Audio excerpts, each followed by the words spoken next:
Welcome to Tamil வேர்கள் YouTube channel. எங்கள் நாடு எங்கள் வீடு.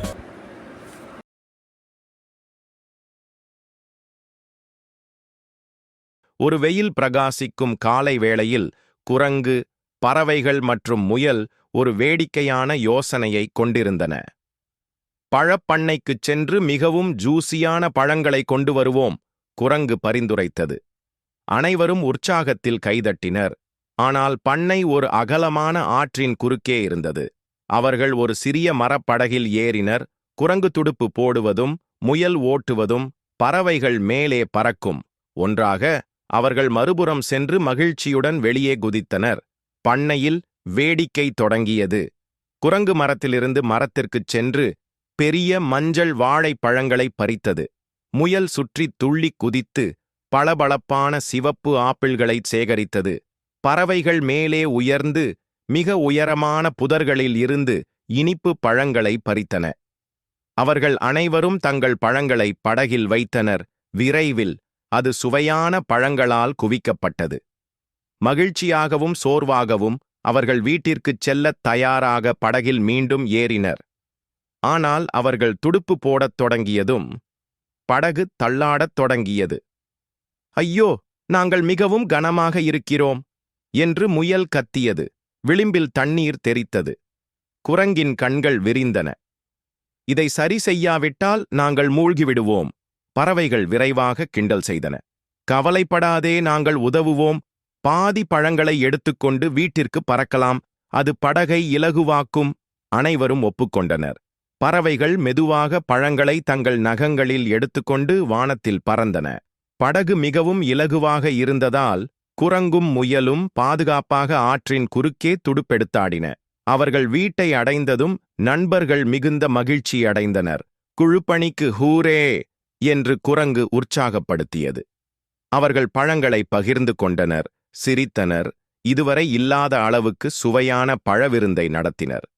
அன்று முதல் ஒரு பிரச்சனை வரும்போதெல்லாம் ஒன்றாக வேலை செய்தால் எல்லாவற்றையும் சிறப்பாகச் செய்ய முடியும் என்பதை அவர்கள் எப்போதும் நினைவில் வைத்திருந்தனர்.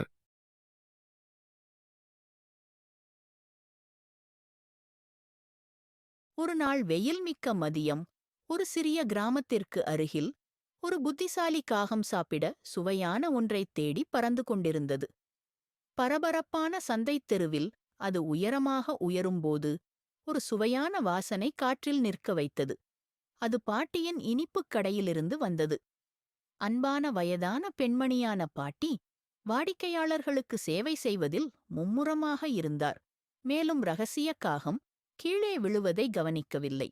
ஒரு நொடியில் காகம் தட்டில் இருந்து ஒரு மொறுமொறுப்பான தங்க நிற வடையை பிடுங்கி பெருமையுடனும் உற்சாகத்துடனும் பறந்து சென்றது. காகம், இந்த வடை மிகவும் சுவையாக இருக்கிறது. நான் அதை எங்காவது அமைதியாக அனுபவிக்க வேண்டும் என்று நினைத்தது. அதனால் அது உட்காரவும் சாப்பிடவும் ஒரு நல்ல கிளையைத் தேடி காட்டை நோக்கி பறந்தது. இறுதியாக சந்தையின் சத்தத்திலிருந்து வெகு தொலைவில் காட்டில் ஆழமான ஒரு பெரிய மரத்தில் அமர்ந்தது. அவர் தனது முதல் கடியைப் பெறவிருந்த நேரத்தில் ஒரு தந்திரமான நரிமரத்தின் கீழே தோன்றியது. நரி மேலே பார்த்தது. காகத்தின் கொக்கில் வடையைக் கண்டது. அதன் உதடுகளை நக்கியது. மதியம் வணக்கம், அன்பான காகம் என்று நரி இனிமையாகக் கூப்பிட்டது. இன்று நீ மிகவும் அழகாக இருக்கிறாய். உன் குரல் உன் இறகுகளைப் போலவே அழகாக இருக்கிறது என்று நான் கேள்விப்பட்டிருக்கிறேன். எனக்காக ஒரு பாடலைப் பாட மாட்டாயா?